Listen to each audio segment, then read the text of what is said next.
Aloha, lovelies. Welcome to the Intuitive Eye. I'm with the amazing Christine Powers this morning for me, afternoon for her. But Christine is a world-class soprano, an inspirational leader, and she's a fierce guardian of wisdom and wonder, which I totally love. And she's all about empowering your voice. So I'm thrilled to have you here with me today, Christine.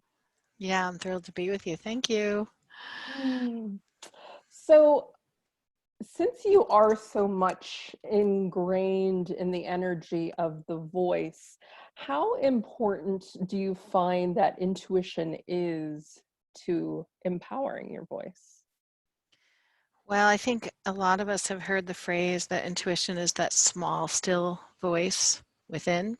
Mhm. I think for me, a large part of the journey was to actually recognize, and it took me years to do this, that I used to lament that I had no intuition, and I was like a seer wannabe. And I remember going to my first metaphysical shop at 18 and being raised Catholic. I was quaking in my boots, like the devil was going to get me.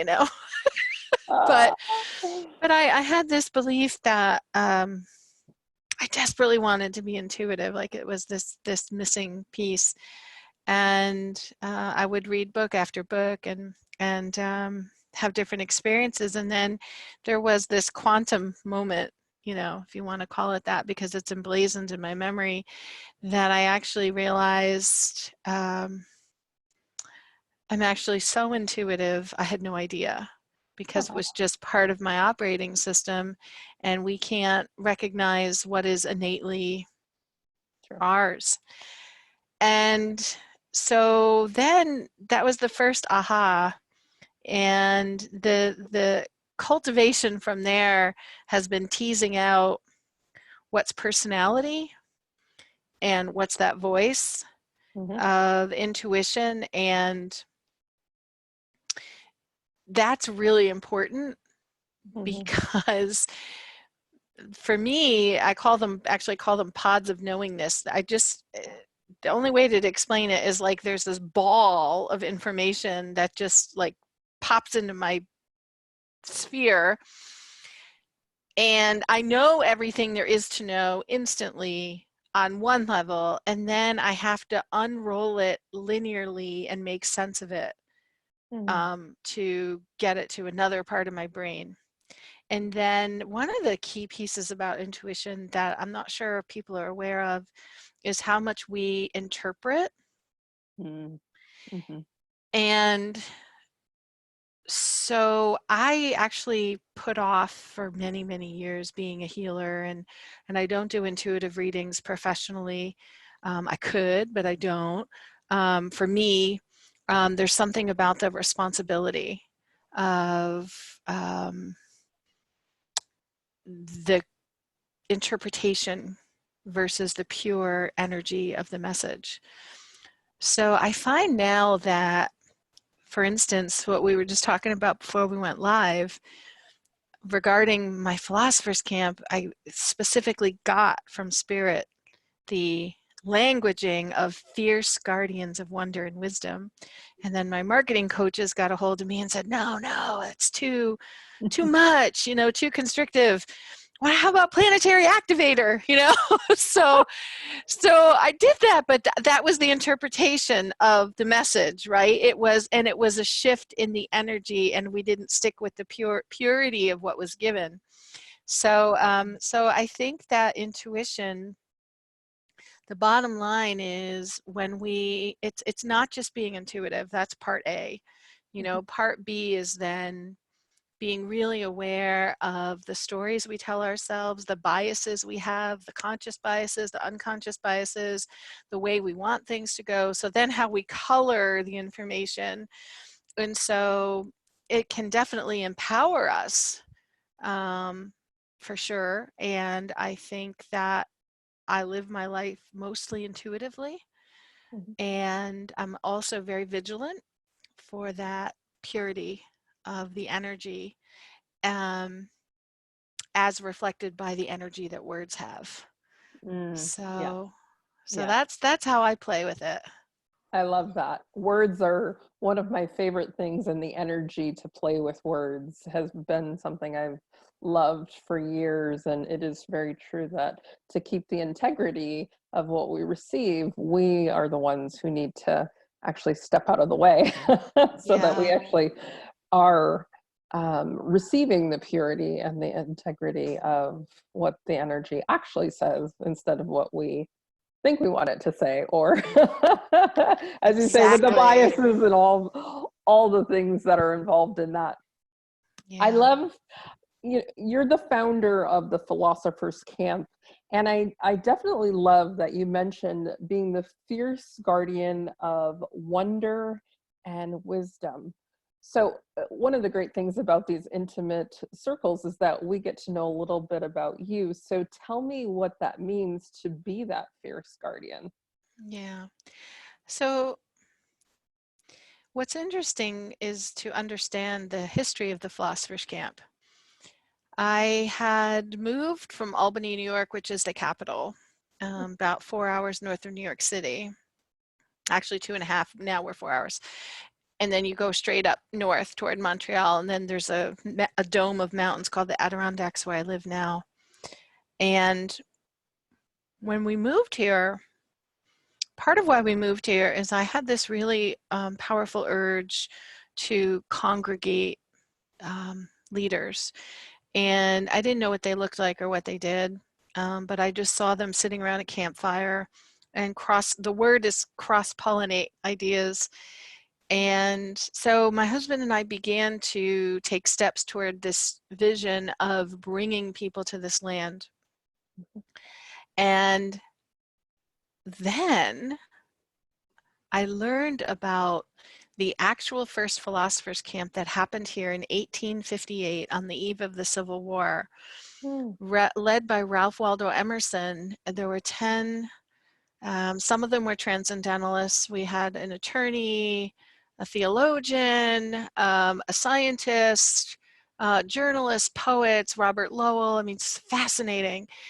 They went to the Adirondacks for a month to mm, do exactly what I had been envisioning. And wow. they restored and rejuvenated. They were really discovering themselves and their joie de vivre. A lot of them were actually sickly, Mhm. and they would, they found true physical restoration. They talked about how they could uplift the world and the troubles of slavery and the Civil War, which was on the doorstep. They made a scientific discovery there. I mean, all these poetry was written. It was an amazing time. And it never happened again because of the Civil War. And it became this big myth and a legend. And so what I realized is I was stepping into that energy and resurrecting it and bringing it into a modern world. So it took me quite a while to actually own it. That's pretty audacious. And so for Philosophers Camp, what it really means is similar to what the original impulse was. The great thinkers of their time who were pushing the boundaries of thought, pushing the boundaries of consciousness, envisioning what was possible for humanity. That's what we do at our very heart. And wonder means that we are aware of nature is a great example, or God, but God gets kind of muddy. But wonder is this capacity of understanding there are things outside of ourselves or within ourselves that are larger than we can comprehend, or they bring us, they just move us in ways and emotions that we don't understand, and they wow us. And then wisdom, the wisdom I think of is the Sophia wisdom, the wisdom outside of space and time, and the wisdom that is deeply innate within each of us, that is just waiting to be remembered and uncovered. So that's what I mean when we Mm, talk about it in that context. Beautiful. I've certainly been on the Sophia path myself, not only in name, but in energy. And I so love that your intuition, it it bridged both past and future, and brought that Philosophers Camp into now. And how amazing is that, that you got to recreate, or actually co-create with those energies, because, you know, there is no time and space. So that's truly amazing. It's very interesting. It's also the first time that, so my career was around many things, but a lot of it is marketing and advertising and creative work. So I'm really gifted at coming up with cool ideas and, you know, a whiz in the marketing world. But what I realized with Philosophers Camp is it snuck up on me, and I didn't see the whole picture until it showed itself to me. So I followed what I call the illuminated breadcrumbs, and the energy of it came up like from my second and third chakras up through my heart and then out through my throat. And my head had very little to do with it. So that for me, it's one of the most joyful things. And the game now is to still follow that small, still voice and those breadcrumbs, and not to take all the brain power and start to direct it into where I think it wants to or should go. So the before energies, the historical energies, future energies, present, there's a very definitive consciousness that the Philosophers Camp is. And so, so I do work to stay in alignment, to stay true to it. Lovely. And how do you continue to be in that alignment? For instance, when there's something like the global event that's been shifting a few lives here and there, how do you actually keep your personal center and still hear that voice when there's so many others that are coming at you? Yeah. Well, right now, speaking to you from my little office, I have a little cabin that's its own office. And when we first got together for the intuitive we, I was up at the top of my mountain, and I have 100 acres of pristine wilderness.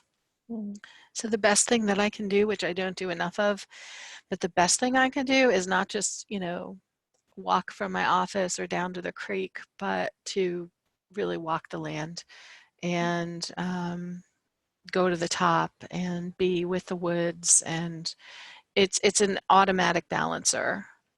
I would say the second thing is one of my favorite hobbies is Satsang, which is, you know, the speaking of, you know, the sharing of spiritual truth. And my husband and I have a practice of early mornings. We have like a meditation, very brief, you know, not long, but then we sit and we have coffee together, and we just, in the dawn, you know, in the quietness of morning, we talk about all those things that are important to us. And I'd say the third thing is community. I lead a community. I'm part of communities. This, to me right now, talking to you, is community. You know, this will bring me right. You know, this will bring me right. So all those things. Beautiful. Well, thank you for sharing in this community time. Yeah, you're forming a community. Yeah, community is where it's at right now. I mean, this is not a time to be going it alone, and we can't. We just literally can't. No, that's one of the gifts of this shift, is that we are required to actually come together. We're actually required to be vulnerable. We're required to maybe speak what we haven't to another person, because it's necessary. And along those lines, this global event truly is such a gift. What would you say are some of the deepest gifts that you've seen or foresee? Well, and on a very deeply personal level, through a process of many iterations that took a couple weeks, the greatest gift is that death now walks by my side, and that my comprehension of the ephemeral preciousness of being human is really profound. So I literally wake up grateful for every day. Yeah. And let's see, on a community level locally, we've only lived here 3.5 years or so. I would say that, it's ironic, but every Friday morning there's a town hall and I'm meeting people I've never met before virtually, right? Nationally, well, nationally in the US.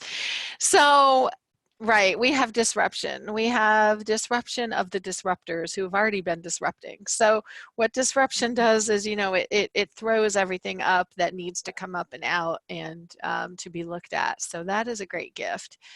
And the kind of ludicrousness of some of the things that are happening on, the geopolitical landscapes are helpful in the sense that it's mobilizing all kinds of people to have their voices heard and to matter and to examine what's important and not.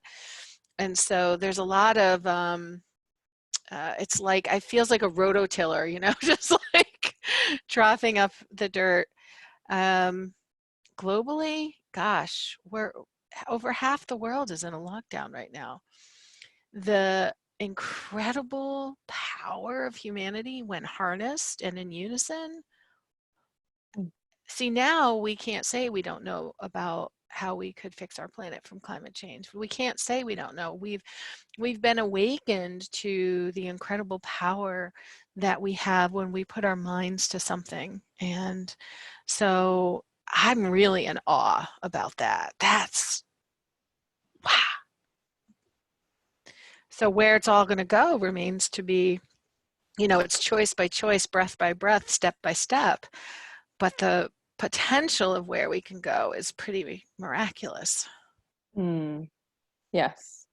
The potential is what I've been speaking of as the new horizon. And this is something that we actually get to co-create together by claiming our power, by being in our integrity, in choosing and choosing again. So intuitively, what would you say is actually on that horizon for all of us?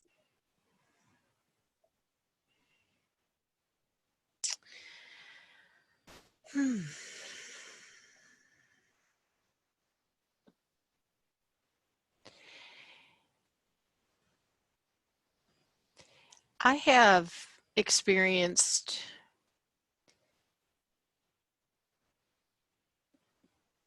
physically having someone sitting next to me who was in hell while I've been in heaven. And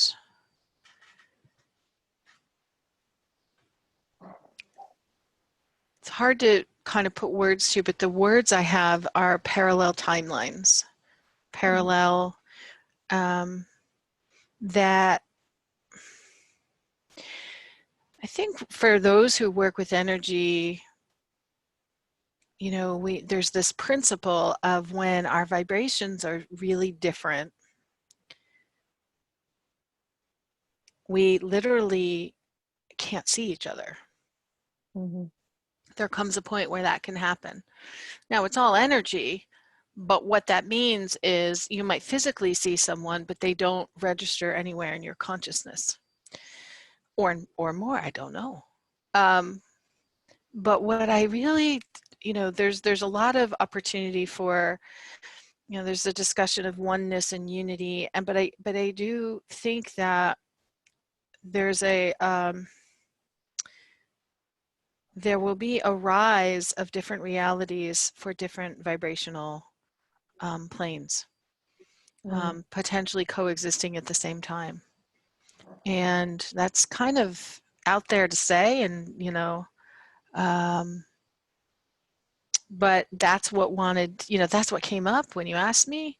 And my other voice is like, don't say that. Don't you dare say that one. But that's that as best as I can put words to it. It's It's like the difference between pain and suffering, right? Suffering is when we resist and we engage in the story about something, right? Whereas pain just happens, you know, it's a sensation, and, you know, we feel something uncomfortable, but pain is pain. Suffering is when we get wrapped up in the muck. And it feels like now there's a great opportunity, kind of driven by fear levels, about where people are living at the same time, but they're living in radically different worlds. And how pronounced that's going to become, I don't know, but we have an opportunity for a new humanity. And, you know, there's a lot of discussion about tipping points and mass consciousness, and, you know, who's going to come along and who's not. I don't know what that means. But I see the other, if that makes sense. It does. It does. It does. Yeah. And thank you for being willing to say it. Well, you know, here's the thing. It's like, I'm not attached to it. You know, I'm not attached to being right. I'm not attached to being wrong. It's just, I've actually been in deep contemplation about it, and have had some satsang around it with some of my peeps, including, you know, a Jennifer who is, you know, who is a guest and also part of the salon. You know, my deep peeps, you know, that's the kind of thing we call up and chew the, you know, chew the fat about, is stuff like that. And it's profoundly beautiful, and, you know, profoundly human where we're going, and there's such great opportunity. But I think Gaia is kind of putting her foot down, like, here we go, you know? Yeah. Yes. Speaking of Gaia, beyond your beautiful voice as a world-class soprano, you actually sing the earth. So as you've been singing the earth, what has she been telling you? Well, I've actually been singing I've actually been singing lullabies for the leaving. Yeah. So I've sung a lot of lullabies for humanity. I sing the codes of dissolving the dissonance, you know, those vibrational differences I was talking about. I'm actually singing into the gap, if that makes sense, to bridge. As far as Gaia, I mean, all is well. Just all is well. There's nothing wrong there. And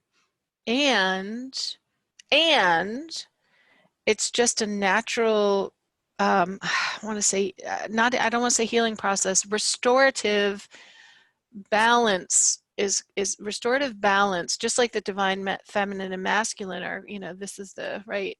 Gaia is expelling a lot of what humanity has poured into her. But it's not, it's like when we get a fever or a sweat, or, you know, but there's no lament from Gaia. All is in divine order. Yes. Yes. And that's one of the most beautiful gifts, is that everything is as it's meant to be. As you say, the divine order. Well, I've certainly deeply enjoyed this community and this conversation. And if there was one piece of just thought or energy that you could leave people with, what would that be? What's the most resonant and present for you?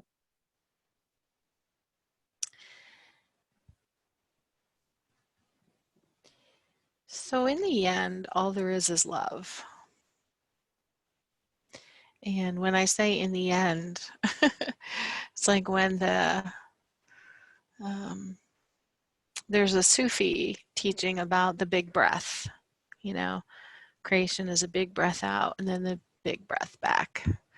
And to me, what I feel, know, embody, can't explain, but the underpinnings, the fabric of the universe is love. So everything returns to love.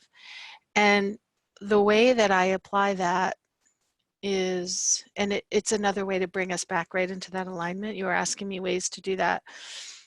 That every reaching out, every action, no matter how twisted, is a reaching out for love, or reaching out for balance.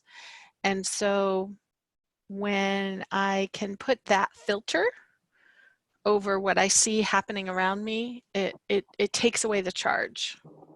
It takes away the charge. And we become the observer, which is the most powerful place to be. And so I guess the message I would leave is, you know, all is well. You know, all has always been well. It will always be well, despite appearances to the contrary. And in the end, all there is love. So we came from love. We will dissolve into love, and everything that's going on, no matter how jumbled, is a reaching for that love. So, Beautiful. Well, thank you so much, Christine, for sharing the beauty of what you're offering into the world and the energy, and how you are helping people shift into that wonder and wisdom. So thank you so much for being with us today. my pleasure, and thank you for what you're doing. It's pretty creative and beautiful, and it's got a big pathway. Well, thank you. And thank you, everyone, for joining us on this Salon of the Intuitive Eye. And we will see you next time.